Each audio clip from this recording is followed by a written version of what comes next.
Livro de 1 Reis, capítulos 19 e 20. Acabe contou a Jezabel tudo o que Elias havia feito, incluindo o modo como havia matado todos os profetas de Baal.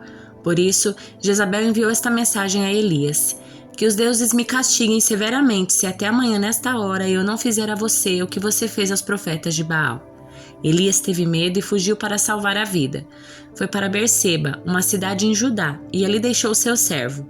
Depois foi sozinho para o deserto, caminhando o dia todo. Sentou-se debaixo de um pé de giesta e orou, pedindo para morrer. Já basta, Senhor, disse ele. Tire a minha vida, pois não sou melhor que os meus antepassados que já morreram. Então ele se deitou debaixo do pé de giesta e dormiu. Enquanto dormia, um anjo tocou e disse: Levante-se e coma. Elias olhou em redor e viu, perto da sua cabeça, um pão assado sobre pedras quentes e um jarro de água. Ele comeu, bebeu e se deitou novamente. O anjo do Senhor voltou, tocou mais uma vez e disse: Levante-se e coma um pouco mais, do contrário não aguentará a viagem que tem pela frente. Elias se levantou, comeu e bebeu, e o alimento lhe deu forças para uma jornada de 40 dias e 40 noites até o Monte Sinai, o Monte de Deus. Ali encontrou uma caverna onde passou a noite. Então o Senhor lhe disse: O que você faz aqui, Elias? E ele respondeu: Tenho servido com zelo ao Senhor, o Deus dos exércitos. Contudo, os israelitas quebraram a aliança contigo. Derrubaram teus altares, mataram todos os teus profetas. Sou o único que restou e agora também procuram me matar. Saia e ponha-se diante de mim no monte, disse o Senhor. E enquanto Elias estava ali, o Senhor passou e um forte vendaval atingiu o monte. Era tão intenso que as pedras se soltavam do monte diante do Senhor, mas o Senhor não estava no vento. Depois do vento houve um terremoto, mas o Senhor não estava no terremoto. Depois do terremoto houve fogo, mas o Senhor não estava no fogo. E depois do fogo veio um suave sussurro. Quando Elias o ouviu, cobriu o rosto com a capa, saiu e ficou na entrada da caverna. E uma voz disse: O que você faz aqui, Elias? Ele respondeu outra vez: Tenho servido com zelo ao Senhor, o Deus dos exércitos. Contudo, os israelitas quebraram a aliança contigo, derrubaram teus altares, mataram todos os teus profetas e sou o único que restou, e agora também procuram me matar. Então o Senhor lhe disse: Volte pelo caminho por onde veio e vá para o deserto de Damasco. Quando chegar lá, unja Azael para ser rei da Síria. Depois, unja também Jeú, neto de Ninsi, para ser rei de Israel, e unja Eliseu, filho de Safate, da cidade de Abel-Meolá, para substituir você como meu profeta. Quem escapar da espada de Azael será morto por Jeú, e quem escapar da espada de Jeú será morto por Eliseu. No entanto, preservarei 7.000 de Israel que nunca se prostraram diante de Baal nem o beijaram. Elias partiu e encontrou Eliseu, filho de Safate, arando um campo. Havia 12 parelhas de bois no campo, e Eliseu arava com a última parelha. Elias se aproximou de Eliseu, lançou sua capa sobre os ombros dele e continuou a caminhar. Eliseu deixou os bois ali, correu atrás de Elias e disse: Primeiro deixe-me dar um beijo de despedida em meu pai e minha mãe, então o seguirei. Elias respondeu: Pode voltar, mas pense no que lhe fiz. Eliseu voltou para sua parelha de bois e os matou. Usou a madeira do arado para fazer fogo e assar carne. Distribuiu a carne para o povo da cidade e todos eles comeram. Então partiu com Elias como seu ajudante. Por esse tempo, Ben-Hadad, rei da Síria, mobilizou seu exército com o apoio de 32 reis aliados e seus carros de guerra e cavalos. Eles cercaram Samaria e a atacaram. Ben-Hadad enviou mensageiros à cidade para dizer a Acabe, rei de Israel: Assim diz Ben-Hadad: Sua prata e seu ouro são meus, bem como suas esposas e os melhores dos seus filhos. Está bem, ó meu senhor o rei, respondeu o rei de Israel. Tudo o que tenho é seu.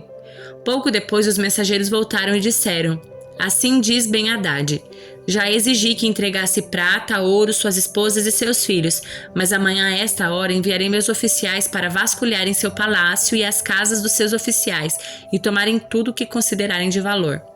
Então Acabe convocou todas as autoridades de Israel e lhe disse: Vejam como esse homem quer nossa desgraça.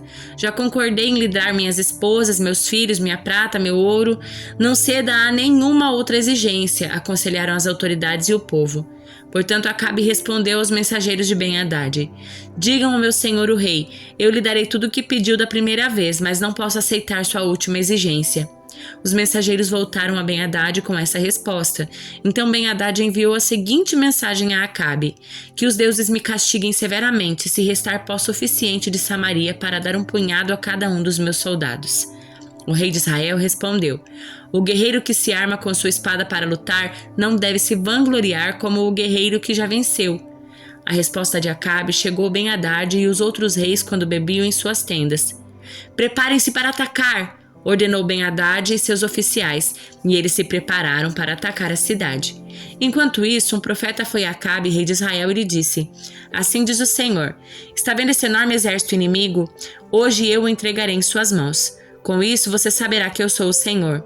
Acabe perguntou: por meio de quem lhe fará isso acontecer? O profeta respondeu: assim diz o Senhor, os soldados dos comandantes das províncias o farão. Devemos atacar primeiro? Perguntou Acabe.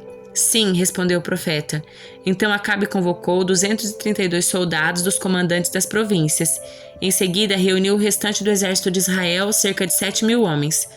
Por volta do meio-dia, quando Ben-Hadad e os 32 reis aliados ainda estavam em suas tendas, bebendo até ficarem bêbados, o primeiro contingente formado pelos soldados dos comandantes das províncias saiu da cidade. Quando eles se aproximavam, os espiões de Ben-Hadad o avisaram: há alguns soldados vindos de Samaria. Ele ordenou: quer tenham vindo em paz, quer para guerrear, tragam esses soldados com vida. Os soldados do comandante da província de Acabe e todo o exército haviam saído para lutar. Cada soldado israelita matou seu adversário sírio e de repente todo o exército sírio fugiu. Os israelitas os perseguiram, mas o rei Ben-Hadad e alguns dos cavaleiros fugiram a cavalo. O rei de Israel destruiu os outros cavalos e carros de guerra e massacrou os sírios. Depois disso, o profeta disse ao rei Acabe: prepare-se para outro ataque. Comece a planejar desde já, pois o rei da Síria voltará na virada do ano. Depois da derrota, os oficiais de Ben-Hadad lhe disseram: os deuses israelitas são deuses dos montes, por isso venceram, mas podemos derrotá-los com facilidades nas planícies. Dessa vez, porém, substitua os reis por outros comandantes. Reúna outro exército como o que o Senhor perdeu. Dê-nos o mesmo número de cavalos e carros de guerra e lutaremos contra os israelitas nas planícies. Certamente os derrotaremos. O rei Ben-Hadad fez conforme aconselharam. Na virada do ano, convocou o exército sírio e marchou novamente contra Israel, dessa vez em Afec. Israel reuniu seu exército, organizou linhas de abastecimento e saiu para lutar. Mas em comparação com o enorme exército sírio que cobria todo o campo, parecíamos 2 rebanhos pequenos de cabras. O homem de Deus foi ao rei de Israel e lhe disse: assim diz o Senhor, os sírios pensam que o Senhor é um Deus dos montes e não das planícies, por isso entregarei todo o enorme exército sírio em suas mãos. Então vocês saberão que eu sou o Senhor. Os 2 exércitos acamparam um de frente para o outro durante 7 dias e no 7º dia a batalha começou. Os israelitas mataram 100.000 soldados de infantaria dos sírios em um só dia. O restante fugiu para a cidade de Afec, mas o muro caiu sobre eles e matou mais 27.000. Ben-Hadad fugiu para a cidade e se escondeu num quarto secreto.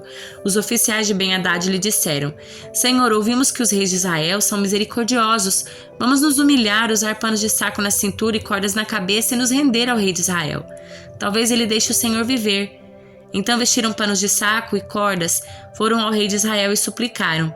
Seu servo Ben-Hadad diz: peço que me deixe viver. O rei de Israel respondeu: ele ainda está vivo? Ele é meu irmão. Os homens interpretaram isso como um bom sinal e, aproveitando essas palavras, responderam: sim, seu irmão Ben-Hadad. Vão buscá-lo, disse o rei de Israel. E quando Ben-Hadad chegou, Acabe o convidou para subir em sua carruagem. Ben-Hadad lhe disse: devolverei as cidades que meu pai tomou do seu pai e você poderá estabelecer centros de comércio em Damasco, como meu pai fez em Samaria. Acabe disse: sob essas condições eu o libertarei. Então os dois fizeram um acordo e Ben-Hadad foi liberto. Enquanto isso, o Senhor instruiu um dos membros de um grupo de profetas a dizer a outro: dê um soco em mim. Mas o homem se recusou a fazê-lo. Então o profeta lhe disse: como você não obedeceu à voz do Senhor, um leão o matará assim que você sair daqui. E quando ele partiu, um leão o atacou e o matou. Em seguida, o profeta se dirigiu a outro homem e disse: dê um soco em mim. O homem deu um soco no profeta e o feriu. O profeta colocou uma faixa de pano sobre os olhos para se disfarçar e esperou pelo rei junto à estrada. Quando o rei ia passando, o profeta gritou: eu, seu servo, estava no meio da batalha acirrada quando de repente alguém me trouxe um prisioneiro e disse: Vigie este homem. Se ele escapar, você morrerá ou pagará uma multa de 35 quilos de prata. Contudo, enquanto eu estava ocupado fazendo outra coisa, o prisioneiro desapareceu. A culpa é sua, respondeu o rei. Você mesmo pronunciou sua condenação.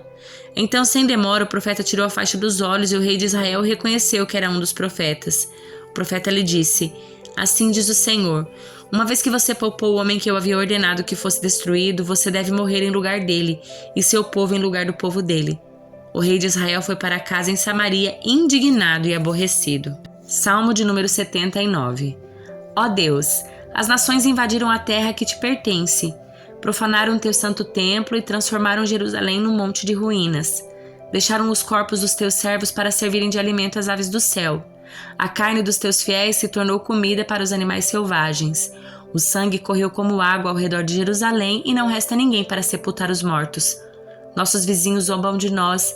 Somos objeto de riso e desprezo para os que nos rodeiam. Até quando o Senhor ficará irado conosco? Será para sempre? Até quando teu zelo arderá como fogo? Derrama tua fúria sobre as nações que não te reconhecem, sobre os reinos que não invocam teu nome, pois devoram teu povo, Israel, e transformam suas casas em ruínas. Não nos culpes pelos pecados dos nossos antepassados.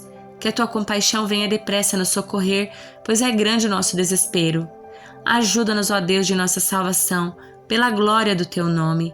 Livra-nos e perdoa nossos pecados pela honra do teu nome. Por que permitir que as nações digam: onde está o seu Deus?